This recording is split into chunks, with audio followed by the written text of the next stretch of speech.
articulated it correctly. It is 100% what we are used to at a house show, except you had John Cena and and all of his greatest, either rivalries at the time or allies against, the young nucleus, this younger generation, this hot nucleus of heels.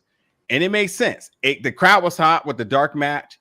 The moment this came on, as soon as Cena music hit, it went up 3 more notches. Dominic come out, it went up 3 more notches. Like, it was absolutely the way to set the tone of the night. So I was fine with it. I just, again, the moment you started to think too deep into, like, who is he going to have a match for the title? Who should it be? And all this other stuff. You just quickly remember, like, it's for the kids right here. And they had a good time with him being out there. They got to do all their finishers. They got to do it all in sync. The good guys get over, and he gets out the way, and the rest of the match went on. And I think, it set the tone for the night, which from that very moment, we knew we were in store for a special one, even though the main attraction was John Cena. And I felt like the momentum never, ever dropped the entire night. Okay.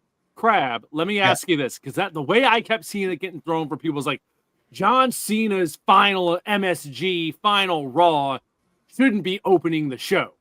It should be the main event. It should be a pay-per-view or something. We talk about that a lot recently, about how Blood and Guts should have been bigger. Shouldn't just be an episode of Dynamite. Should be a pay-per-view or something. I don't know. Is it the wrong move to have that open the show? No, and the reason why is because unlike Blood and Guts, the John Cena's farewell show, whatever that's going to be, is going to be its own show. Mm-hmm. It is not a Raw. It is not a SmackDown. Maybe it should have been a premium live event, but it kind of is, but just not premium. So it is its own thing in this pocket universe that will exist on a Saturday night. That's all it is. Blood and Guts should have been a pay-per-view because of the content restrictions of what that match deserves. Yeah, they did a lot, but we know on pay-per-view they could have done a lot more. So for that reason, just completely let all of the handcuffs off is another reason why that should have been taken up a notch.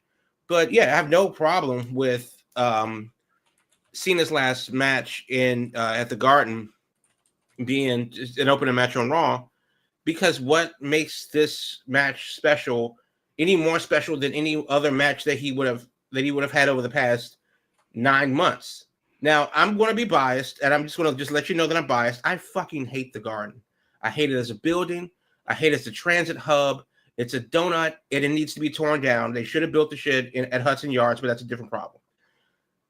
With that said, so what? I mean, it could have been in Hammerstown Ballroom, and it would have been the same feeling of his last match in New York. It could have been at Barclays or UPS or the Coliseum or Prudential. It doesn't matter. It's the building. Westchester County Center. Yeah, I mean, have it at the have it at Westchester, have it at White Plains. But it doesn't matter. It doesn't really matter to me what that is. So, as far as an opening the show, that's fine by me. And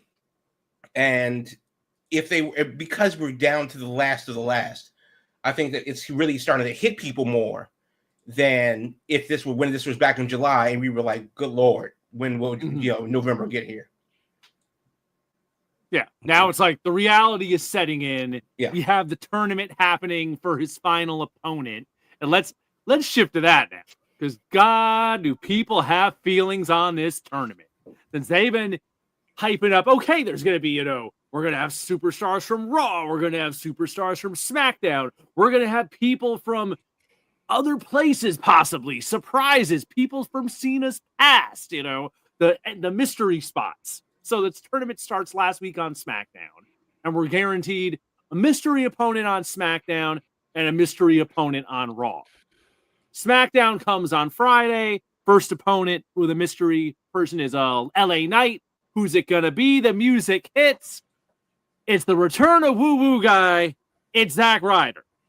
Not Matt Cardona. Zack Ryder.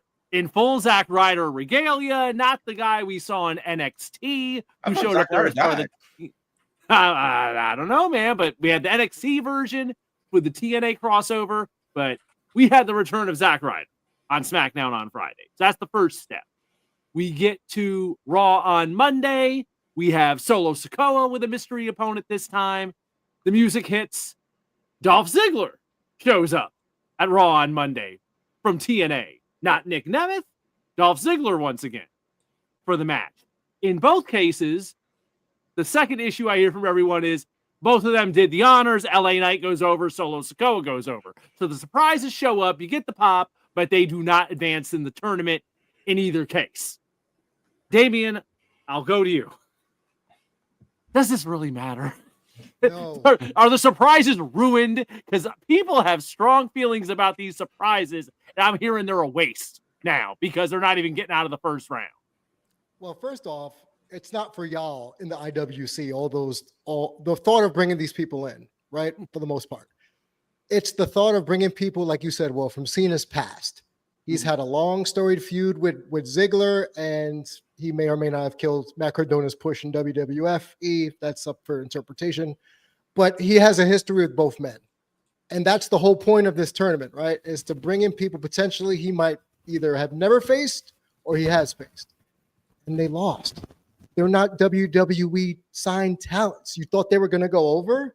But it's 2 + 2 = 4. I don't understand what the hullabaloo is when, yeah, it was the pop. The matches were good, if not passable.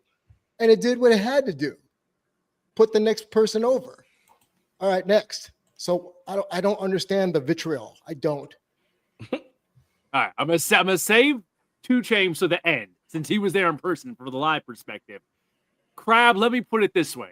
One of the big issues I heard with this is people were very in their feelings that it wasn't Matt Cardona and it wasn't Nick Nemeth, that they brought people in from other companies, but they had them revert to their WWE personas and use their WWE music and all that, and that it shouldn't have been that. It should have been John Cena versus Matt Cardona from the Indies, and it should have been Solo Sikoa versus Nick Nemeth, TNA former champion.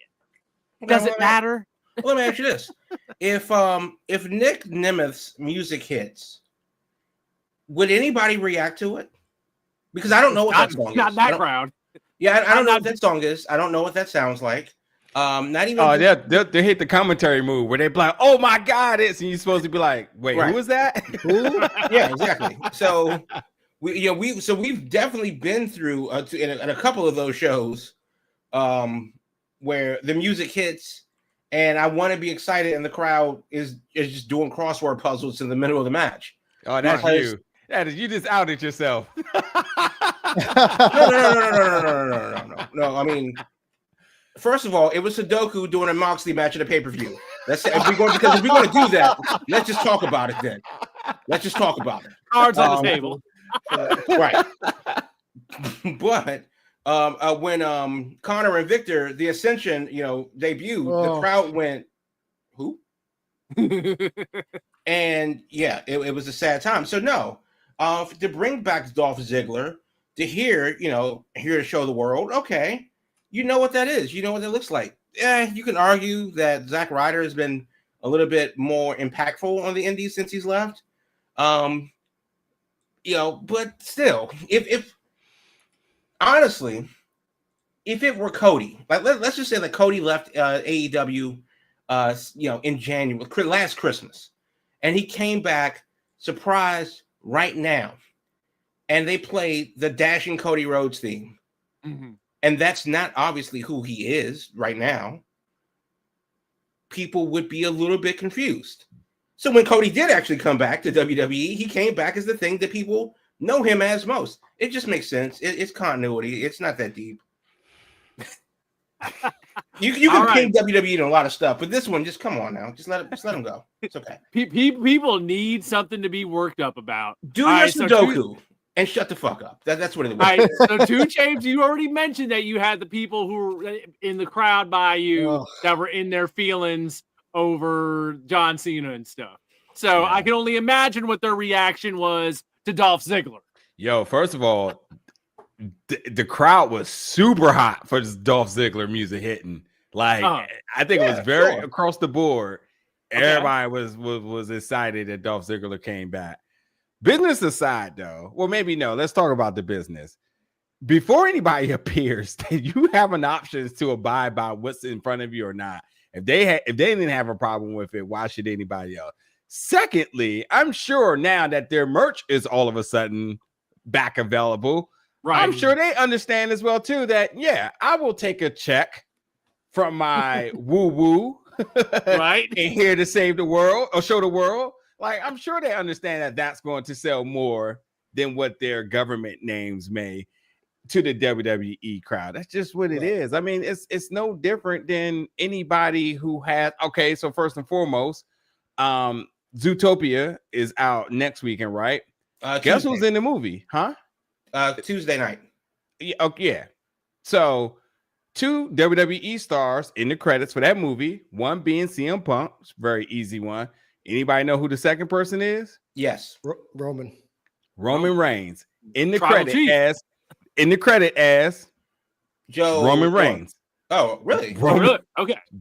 Yeah. So no, because he's been credited under his real name in other movies that he's been in, and I'm sure he shuffles it too and says which one's going to be more notoriable for me for whatever regarding project. If you have the rights to use either one, then what you have to make that decision. You know, and they're not the only people that's ever had to say, do I go in like I don't know. I think all the people who did who was on the movie Queen of the Ring, I think a lot of them went under their personal names. But I'm sure when you go back to say, did oh my God, what's her name in AEW that came from NWA? Oh my God, yeah, that's not there anymore. The big tall girl. Yeah, yes, yes. Am I blanking on her? Oh, my God, I can picture her. Who? Shauna? No. The big tall blonde girl. Oh yeah, Camille. Yes. Camille. There you go. I mean, in a way, I would think you go on your wrestling name a little bit more notable. Probably get you a little bit more notoriety going beyond than your government name is. I just think it's a measure of business and optics, and you have to make the decision that makes best for you, but also which one's going to make the most dollars for you. And I think when WWE established these people, their brands, their names, and you have the option to use it, that's going to bring you in checks. You go with it. I think that's just how it is. So I'm not. Well, and I'd say, especially in this case, where you're talking two guys who have years of a past being there, and the whole darn idea is it's two guys from Cena's past that he is linked to in different ways. So you're not like John Cena and Nick Nemeth don't have the same hype as John Cena and Dolph Ziggler, or John Cena and Zack Ryder. And that's the whole thing. Everything's tied to Cena in this tournament. To make your guys' point, I read an interview earlier this week from Ramon Estevez, and he talked about how he had the same issue with using his stage name versus his real name, and he's never changed his real name. His driver's license says Ramon, his passport says Ramon, but you of course all know him as Martin Sheen, Charlie Sheen's father. So you're going to do the thing that's going to make you the money. That's what it is. that's just what it is. Yeah. Like, but yeah, I don't know, man. First of all, I had a hell of a time at the show. And I think the more that I enjoyed myself and tuned out from the IWC and the sort of adult perspective of it and just living in the moment, I think it's just one hell of a time. And it very much grew my love for wanting to participate in live events again, because you just had fun. The crowd was hot. The matches were entertaining. The accommodations were great. Just throw that out there. Gotta take those perks when you can. Thank you, Netflix. I don't think Reddit's going to allow you to have fun. Clearly not. But like even still, because when the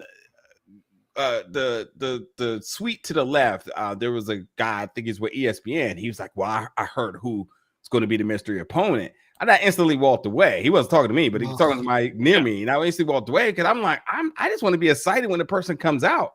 And I think knowing and trying to know, but also trying to like booking for fun is one thing. Like we all have played some iteration of a wrestling game and created our characters and created our matches and played against our favorite ones or teamed against our favorite people and we all fantasy book in some capacity. And it's just fun.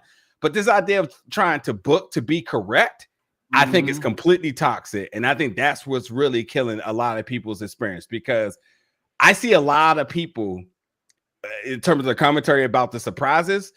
No, it doesn't ruin the tournament. No, it doesn't ruin the idea of who we think it should be and who should be the final person and all. Right now, like, who really knows? And I think that's exciting. But I also think when you really sat back and really observed the people when Ziggler came out, there was a lot of people that were super excited, and there were some people that was just like, "Oh my god, like Ziggler's back! Like I like this guy. I can't believe he's back!" Like they genuinely were surprised, completely shocked. Yeah, and I'm just like, "Yo, that's the gist of all of all of this. It's just the pure fun and excitement and living in the moment instead of sitting there trying to analyze every little detail to be right. They gotta be right, and if you're not right." Then they pissed off. They're pissed off at Triple H. They're pissed off at Sean Ross Sapp. Their mother, whoever it is, they're just pissed off at everybody. And it just don't make any sense to me. I don't know. It was time for Trick Williams' call up at the Garden, and it didn't happen. Yeah, and granted, like, yeah, we've talked about that. I was like, I would love to see Obafemi get in there, but I'm also very okay with what's happening right now with Obafemi and Ricky running it back in NXT, and then Dolph Ziggler, Matt Cardona, Zack Ryder, whatever you wanted to be.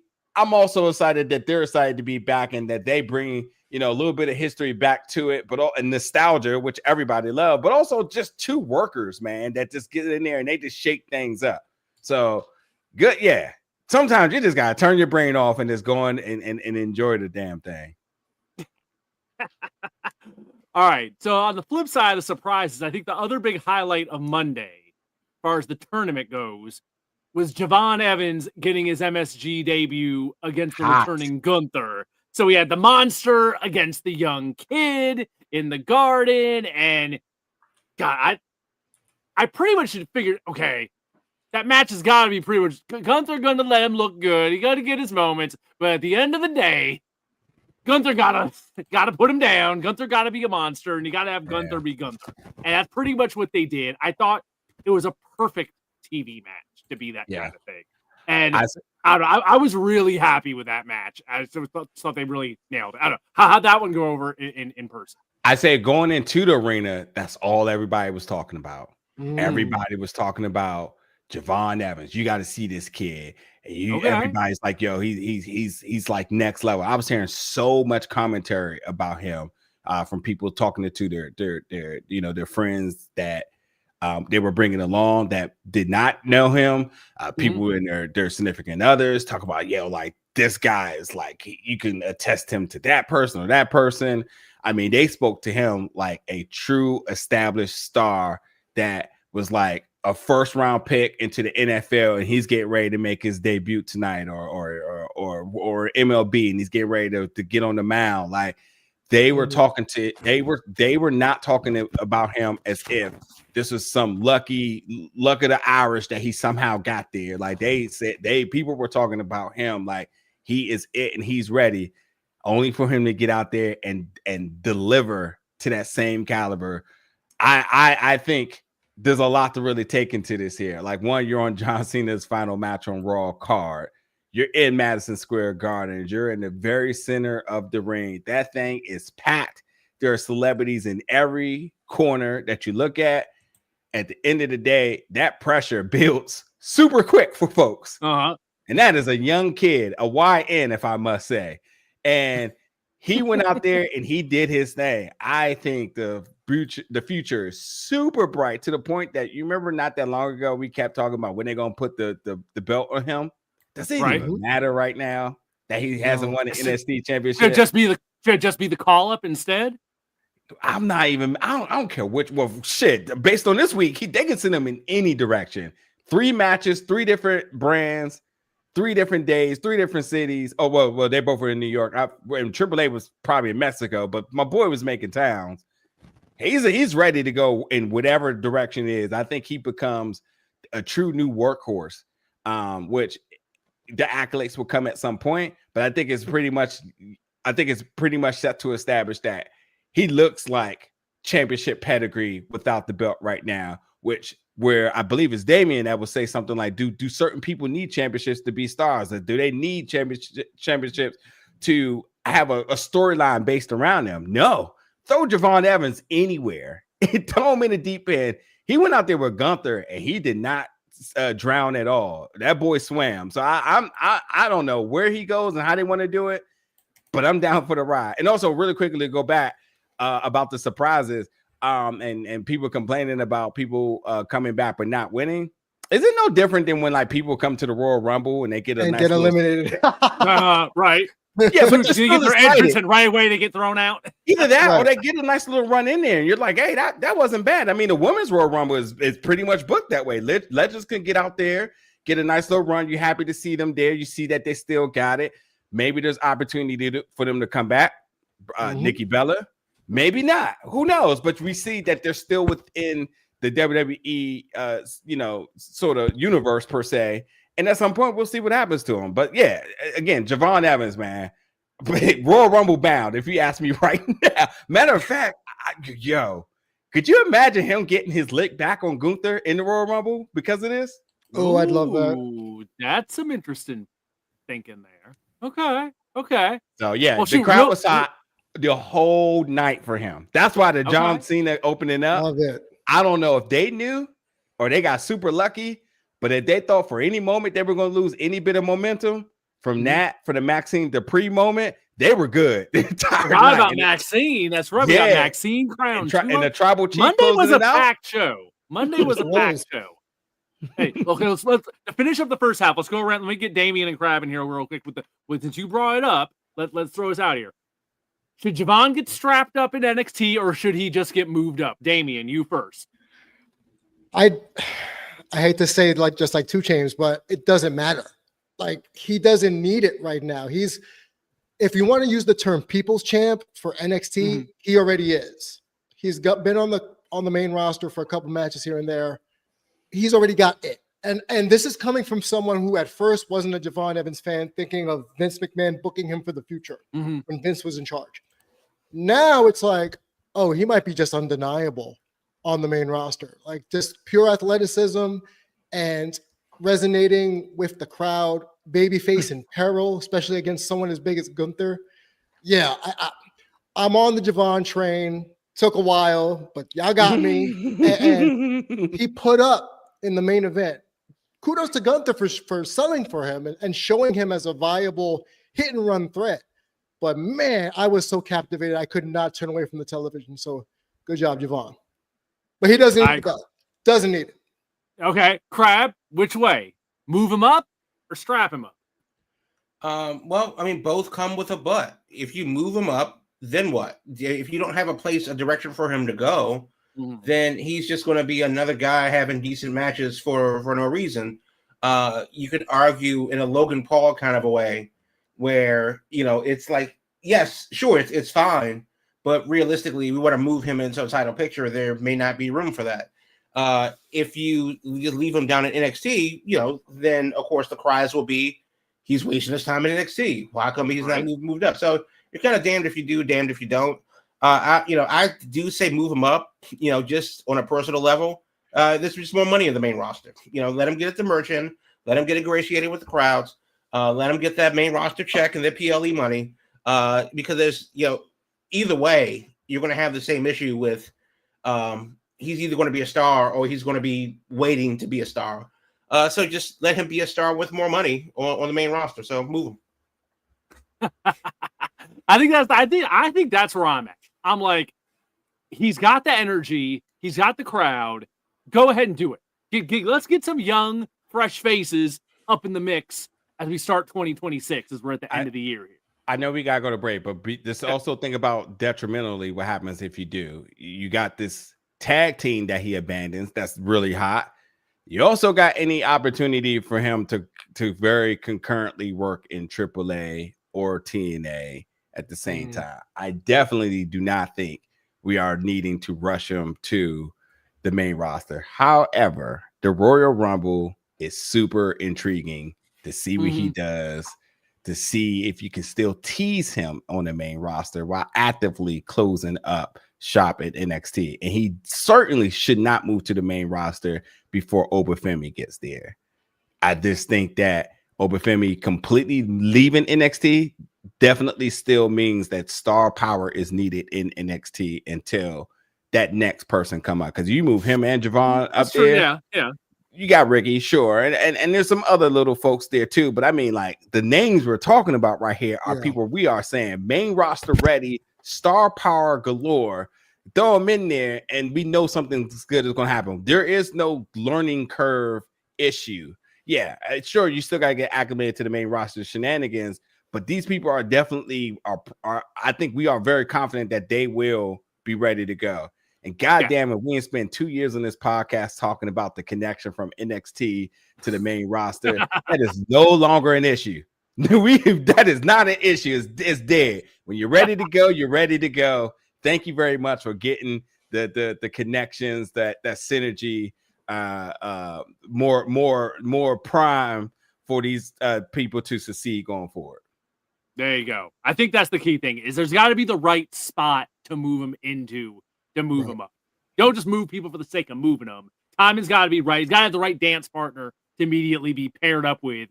So it's not just like he's up there without a spot to be in. So all right, it's funny. All the people you bitch about, and you be like, so what would you do? I don't know. This guy move him up. Just bring him up. Yeah. Well, that's what people always want to say. It's like, just move him up, and I'm like, all right, well, who you taking off TV to move him up? You got to make a spot for somebody, and if you're making a spot for somebody, someone else got to come out.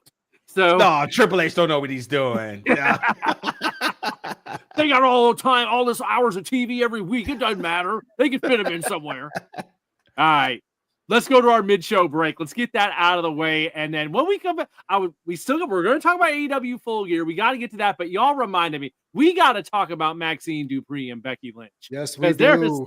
That was the other little thing from Monday. We got to talk about that. Then we'll get to AEW Full Gear. Stay with us, folks. Your Big Gold Belt Wrestling Podcast. We'll be back right after this. Looking to get your brand in front of people who eat, sleep, and breathe entertainment? Big Gold Belt Media is the place to be. We're all about reporting on movies, TV shows, conventions, and everything in between. And we want your brand to be a part of the action. Partnering with us means your sponsorships get featured right in the midst of our content. Plus, we're going to hype you up on all of our social media, connecting you with an audience that loves discovering new things from trusted voices in entertainment. We're easy to find. Just look for us on Big Gold Belt on all your social media platforms. Don't wait. Reach out today and let's start building something amazing together. Your spotlight is waiting here at Big Gold Belt Media, biggoldbelt.com. Welcome back, folks, to your Big Gold Belt Wrestling Podcast. Each and every Thursday night live, 8 p.m. Eastern on YouTube, on Twitch, over on X, you name it. Join in the conversation if you're here with us tonight. We had a lot of fun talking about John Cena's final Raw in the first half, and we got one more thing we got to touch on from Raw on Monday. I almost forgot about it, but Damian, thanks for bringing it up. It should not be overlooked. Becky Lynch and Maxine Dupree for the Women's Intercontinental title. We have a new Women's IC champion in Maxine Dupree, which I think she's put in a lot of damn work. We've been seeing lots of videos of her at the dungeon with Natalia and TJ putting in the reps. She's definitely had her close calls with Becky Lynch over the past couple months. So on the one hand, hell of a job seeing Maxine get the big nod there in Madison Square Garden. But on the other hand, we got Becky doing some amazing social media work right now, playing off this loss, where she is just doing some amazing stuff, clearly parodying some social media posts of certain people out there that if you can't figure out what it is, I don't know what to tell you. It's pretty damn clear what she's doing. Damian, I'll let you get in here first since you brought it up. Yeah, Maxine and Becky, man, they're. I gotta give both of them props. They're both doing some amazing work right now. Oh yeah, and shout out to Maxine. Seriously, like we talk about the clips and in the dungeon and her training. She mentioned at Flatbacks, but from where she came as essentially a valet for Maximum Male Models to being. Hey. That's where she started with Uncoming, as we found out this week, as a LA Rams cheerleader. Apparently, Right. we found out this week. Yeah, Yeah, you saw how quick they mind. jumped in on that, right? They were like, "Oh, congratulations to our former." I did not know.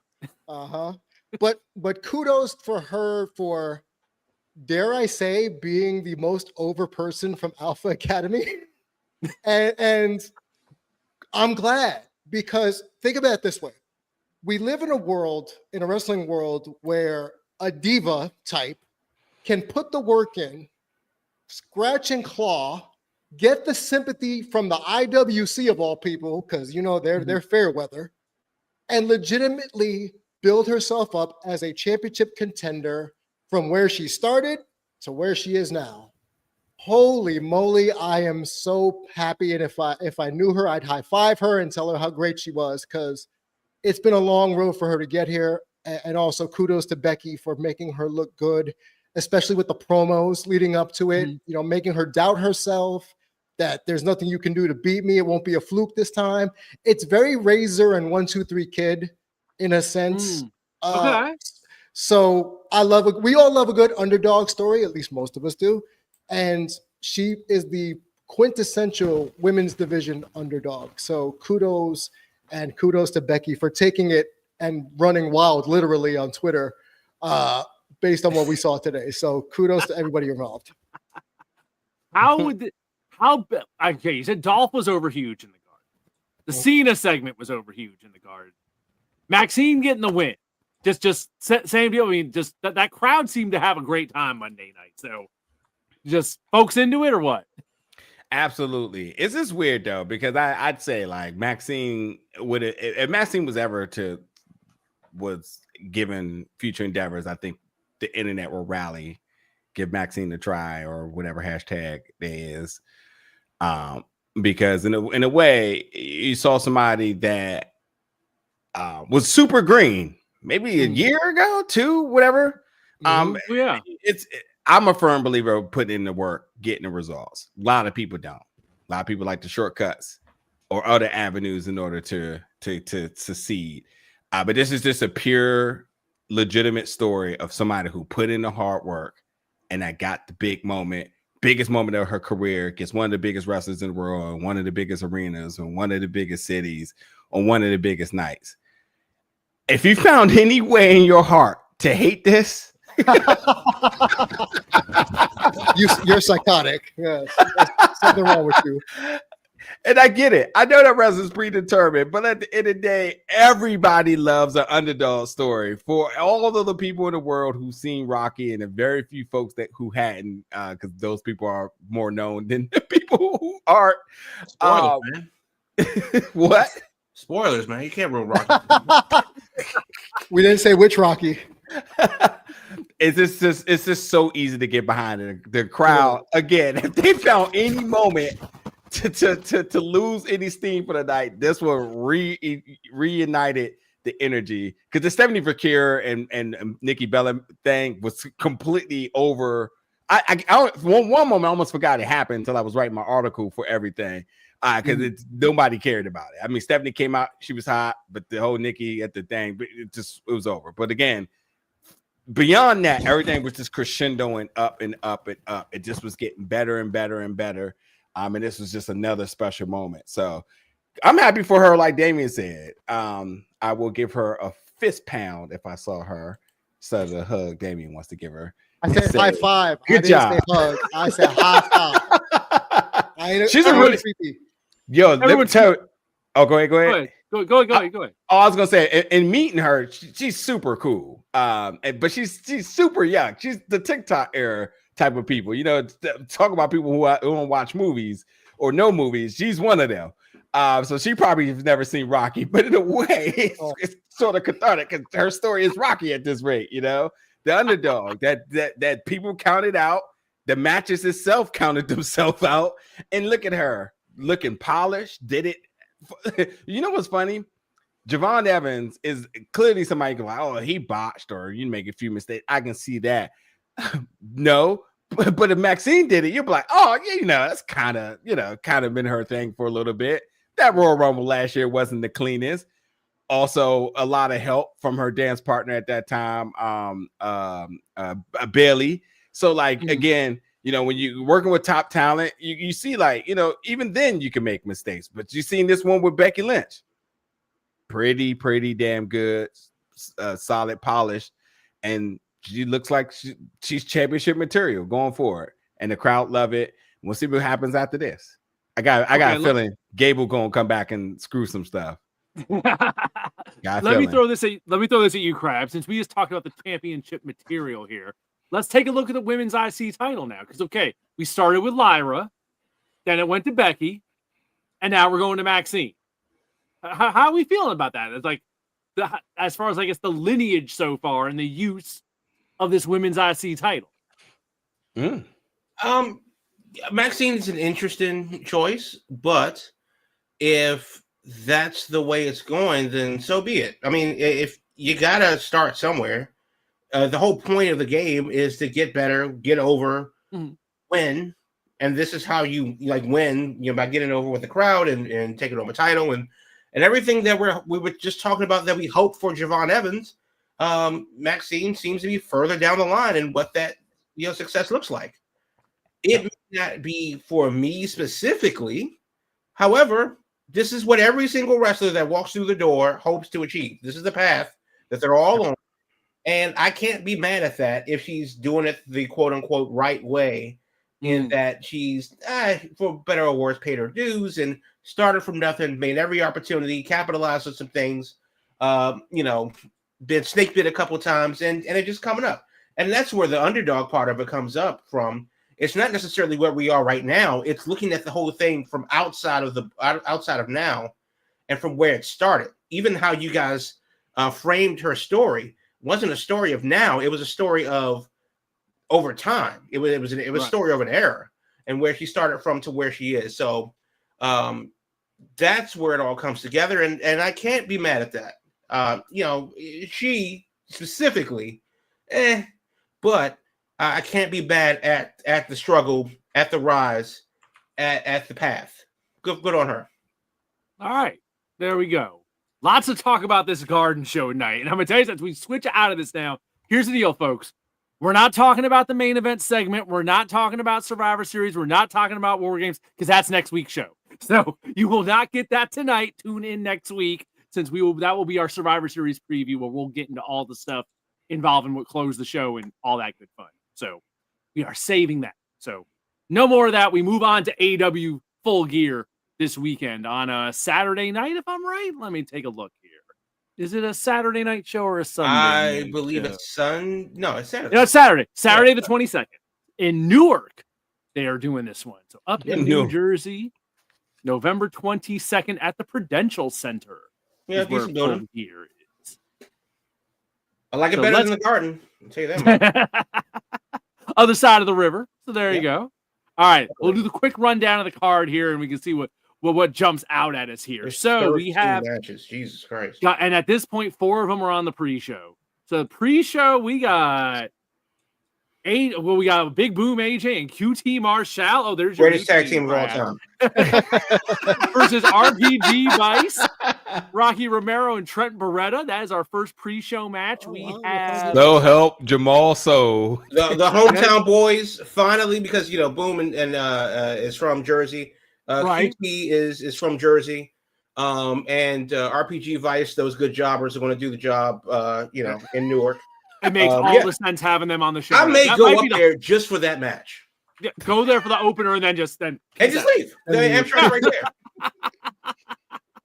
All right, we got that. We got Max Caster and Anthony Bowens versus the Bang Bang Gang, Austin Gunn and Juice Robinson, and also versus Big Bill and Brian Keith, and also versus the Outrunners, a 4-way tag match with $200,000 on the line. So just a big lump sum of random, like Wile E. Coyote. Let's just get a bag full of money with a giant dollar sign on it. Yeah. And that's not the only one of these on the show, so we can talk about that. We have random matches for money on this show. All right, also on the pre-show, El Sky Team, Mystico, Mascara Dorada, and Neon versus the Don Callis family. Okada's on the pre-show. Okada Where he Oh, belongs. now listen. We're gonna keep it very honest here. Where is the heat for that? For the CML World Trios titles, where is it what that's for. belongs. Okada, Takeshita, and Hechicero on the pre-show. Okay. I'm sure some folks have some strong feelings on. If you got strong feelings on the surprises in this tournament, I want to hear your strong feelings on that one. Yeah. I would think the same folks would have strong feelings on both of those. All right, and last but not least, rounding out the pre-show, Hook and Eddie Kingston versus the Workhorsemen, Anthony Henry and JD Drake. That's our pre-show at this point. All right, now the main card. Main card as of right now on Thursday night, we have Rodito defending the tag titles against FTR. We have a $1 million trios match. Kenny Omega and Jurassic Express versus the Young Bucks and Josh Alexander. We have a Casino Gauntlet match for the inaugural AEW National Championship. Don't have a list of names for that one at this point. We have a no DQ match for the AEW TNT Championship. Kyle Fletcher defending against Mark Briscoe. Oh my God, we have a regular match. Darby Allin versus Pac. I see no stips or title involved in this one.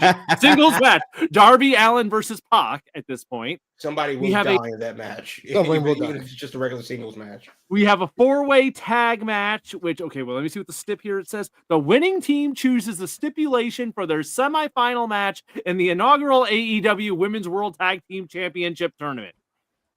Okay. Fair enough. The stip for a semifinal is on the line. So it's the Babes of Wrath, Willow Nightingale and Harley Cameron versus the Sisters of Sin, Julia Hart and Sky Blue versus the Timeless Love Bombs, Tony Storm and Mina Shirakawa versus Megan Bain and Marina Shafir.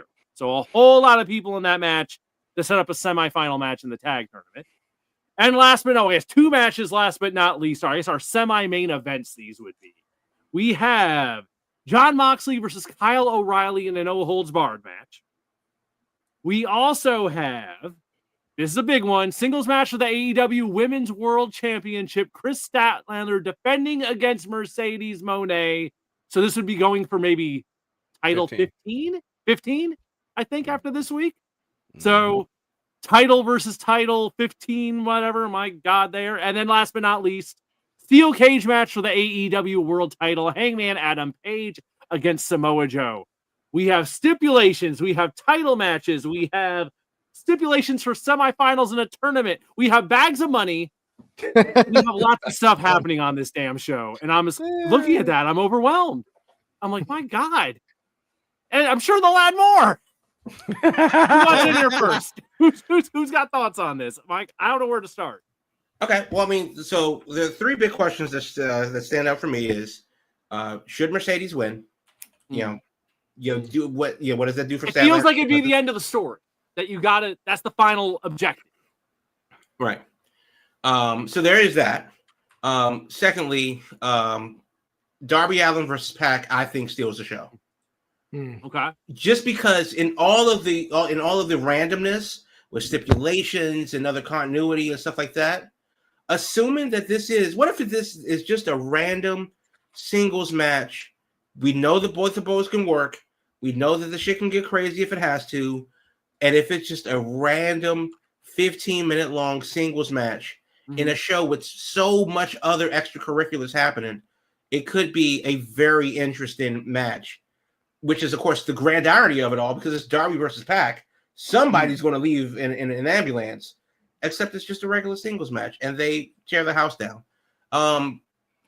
And then the 4-way tag match, I don't mind a stipulation for the semifinals match. It gets a lot of people in. It's a 4-way tag. It continues the tournament, storylines. And then, of course, they have to build the tag division itself. Right.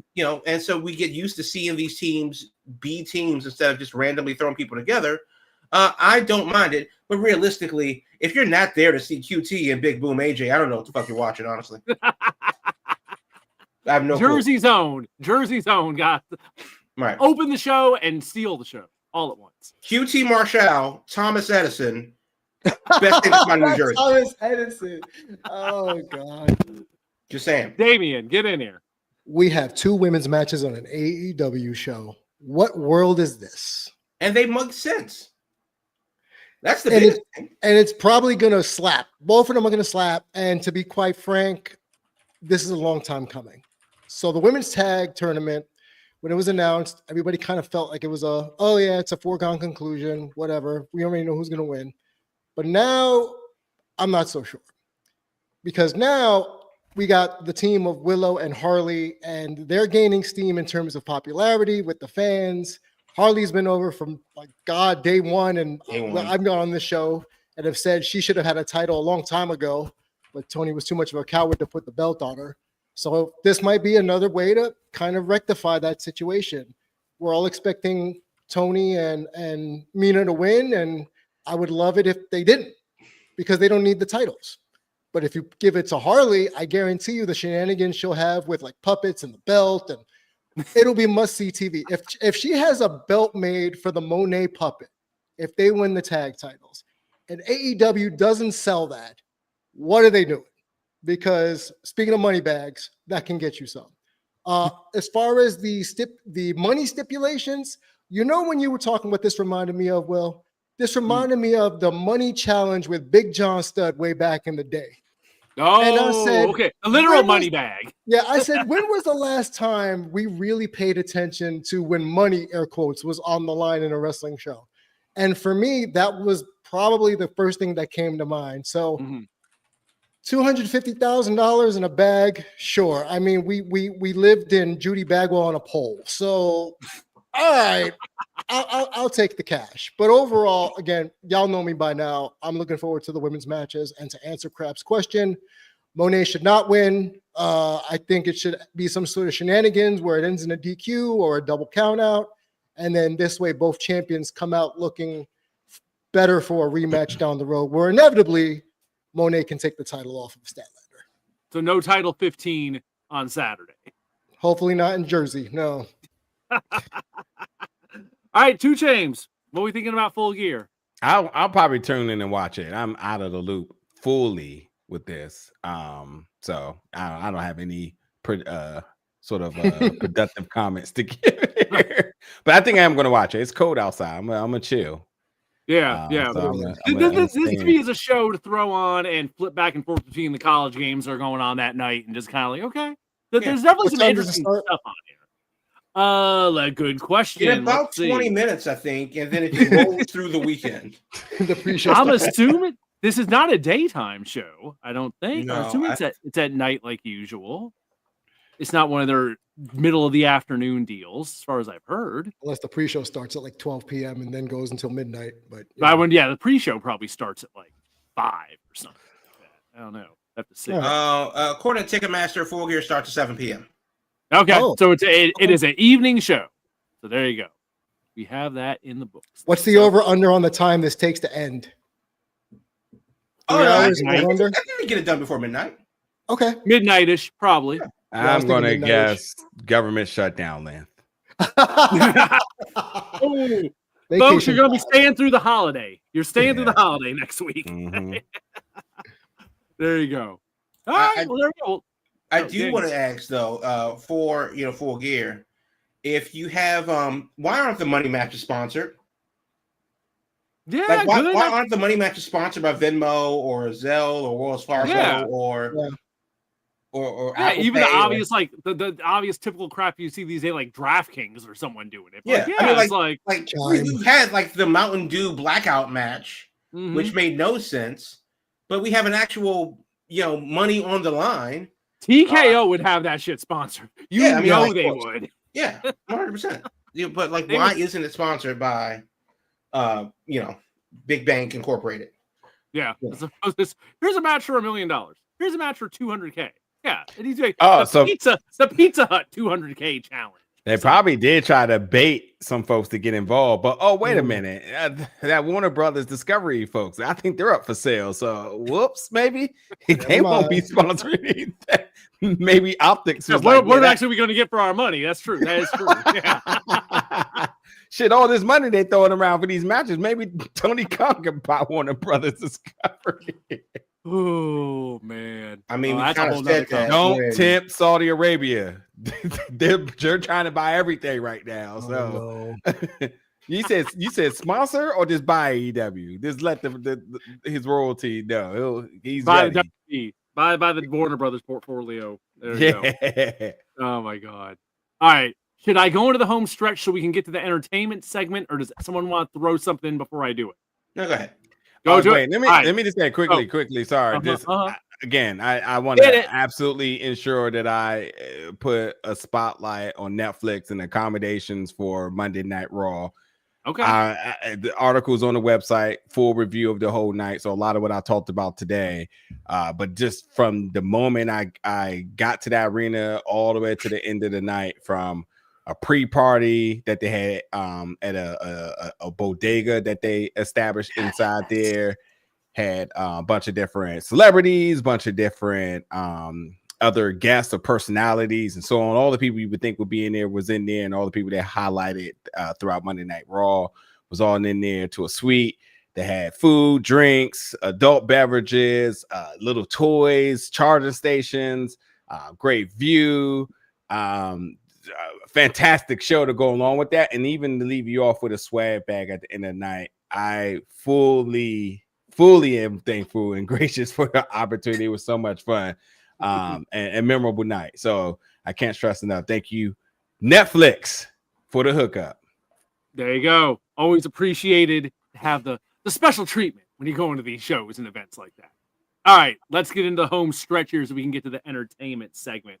Folks, each and every Thursday night, your Big Gold Belt podcast is streaming live here on X, on YouTube, over on Twitch. Got the live stream going, and the feed lives on YouTube after the fact. So if you joined us late tonight, the video feed's on there. We also have the audio version living on YouTube. So we got you covered in both audio, video on the YouTube channel. On social media, you can find us at Big Gold Belt across the board, whether we're talking X, Instagram, Threads, Blue Sky, wherever. At Big Gold Belt is where you can find us on social media. And last but not least, BigGoldBelt.com, the home of Big Gold Belt media, wrestling, movies, comics, and more. Should I go to the boss man first, or should I go to Crab? Who should go? Okay, boss man. Well, you already had the Netflix experience this week. Yeah. You mentioned Zootopia next week. We got all the Thanksgiving stuff's coming next week with the holiday. So yeah, what we feeling? What we feeling this week? It's been a little quiet, but Zootopia 2, I thought it was fantastic. That's all I can say. I think embargo's like tomorrow or something, or maybe it's now. I'm not sure. My review. So review ready. Forthcoming. Yeah, but Zootopia, a lot of fun, and by now I think all of us should understand that Disney movies aren't just tailored to kids. Mm-hmm. There is some very adult themed commentary, humor that you will enjoy. Sequels are always praised to the likes of the original. This one is great, definitely worth a watch. And look through the credits. There's so many people, voice actors, involved with this. And as I mentioned, CM Punk and Roman Reigns as the Zebra Bros, something like that. Completely hilarious. Just seeing their banter. You'll never get that in the WWE ring, the way they were cracking up in that.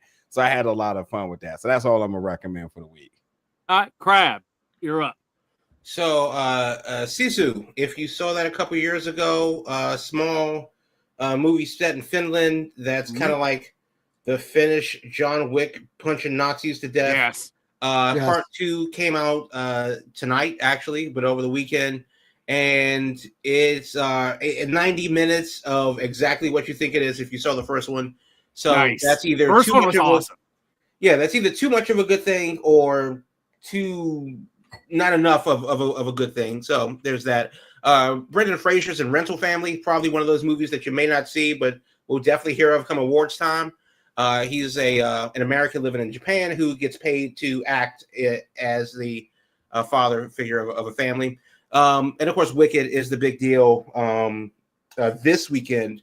On Tuesday into Wednesday, you have Zootopia 2 and everything. And then you have Eternity with Miles Teller and Elizabeth Olsen. That looks very interesting. The big movie that I'm seeing this weekend that I'm very excited is called The 120 Bravehearts. And it is an Indian movie about these 120 troopers in northern India fighting against the Chinese in the Indian-Chinese War in the early 60s. And kind of like 300, it was only 120 of them, and versus 6,000 Chinese. Good luck with that. And of course, the Indians wouldn't have made this movie if it didn't turn out well. But the long and short of it is, it looks awesome. So that's the big one that I'm excited for this weekend. Cool. Damien, anything you want to add? Yes, if I can recommend The Mighty Nine, Nein, on Prime Video. First 3 episodes dropped this week. Basically, you take Dungeons and Dragons, a campaign of Dungeons and Dragons, and you make it like Dragon Ball Z action. And I didn't think I'd love it, and I was pleasantly surprised as I kept watching each episode. So it might be a little slow. Critical Role, right? Yeah, Critical Role, yes. So it spawned from that back in 2015, and now we have a whole series based on it. And the first 3 episodes dropped. I loved it. Review forthcoming, but quick spoiler on that: 8.5 out of 10. Ooh, okay. So lots of reviews coming to BigGoldBelt.com, folks, with stuff dropping for the holidays. So lots of stuff to watch this weekend between wrestling, movies, stuff streaming out there. You got options, which is good as we head into the short week next week. Well, all right, folks, we made it through another show. Like I mentioned earlier, next week we will talk about Survivor Series. I'm sure we'll talk about Full Gear since we'll have the aftermath of that. So we'll have a busy show next week as we'll be on the road to San Diego and Survivor Series and War Games and all that ridiculousness. And we'll have the fallout of Full Gear. So until then, folks, hang in there, watch some shows, watch some wrestling, go to the movies, all that good stuff, and we will talk to you later.